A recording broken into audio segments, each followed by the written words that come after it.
पाचोरा तालुक्यातील खडकदेवाळा येथील प्रगतिशील शेतकरी वसंत पाटील यांनी आपल्या 1.25 एकर शेतजमिनीत कलिंगड लागवड केलेल्या शेतात परागीभवन होण्यासाठी शेतकऱ्याने एक आगळीवेगळी शक्कल लढवली असून त्याचा चांगलाच परिणाम शेतकऱ्याच्या कलिंगड लागवड केलेल्या शेतात परागीभवन होण्यासाठी होत असल्याचे शेतकरी वसंत पाटील यांनी सांगितले।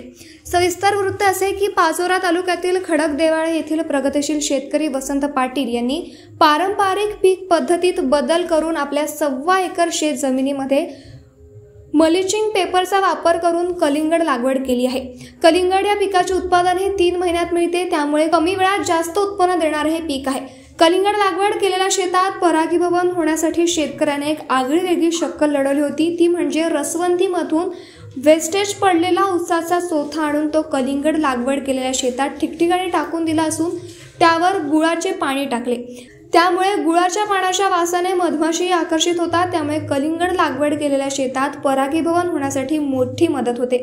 त्यामुळे फळधारणा चांगली होऊन त्याचा उत्पादनावर चांगलाच परिणाम होतो, असे वसंत पाटील या शेतकऱ्याने सांगितले।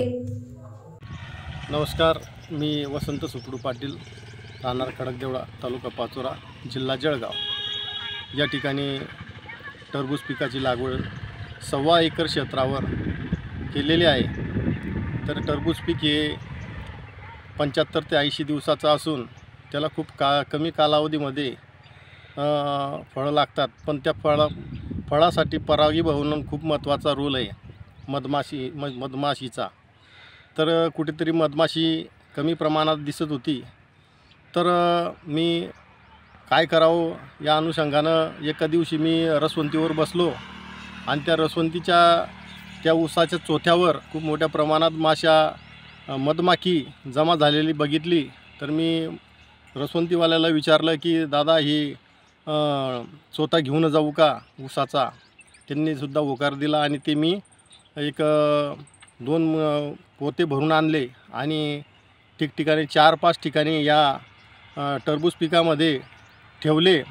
त्यानंतर मला अत्यंत सुंदर आणि चांगल्या प्रकारे मला त्या रिझल्ट मिळाला, कारण की संध्याकाळच्या वेळेस आणि सकाळच्या वेळेस त्या गोड वासामुळे मधमाखी खूप मोठ्या प्रमाणात आकर्षित झाली आणि खूप मोठ्या प्रमाणात सेटिंग झाली, चांगलं परागीभवन झालं। कारण की या रासायनिक औषधामुळे या मधमाशी येत नाही, म्हणून परागीभवनाला खूप मोठा अडथळा निर्माण होतो। यासाठी खूप एक चांगला उपाय, घरगुती उपाय आहे।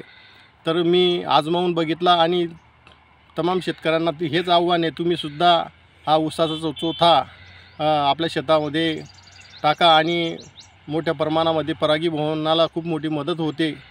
तरी त्याच्यावर काय काय टाकलं तुम्ही? मग त्या चोथ्यावर मी गुळाचं पाणी 1-2 दिवसाआड गुळाचं पाणी जर मारलं तर त्याचा चांगला वास, गोडवा निर्माण होतो आणि त्या गोडव्याच्या वासामुळे ती मधमाशी आकर्षित होते आणि शेतामध्ये पण चांगल्या प्रकारे टरबूज पिकामध्ये परागीभवन करते।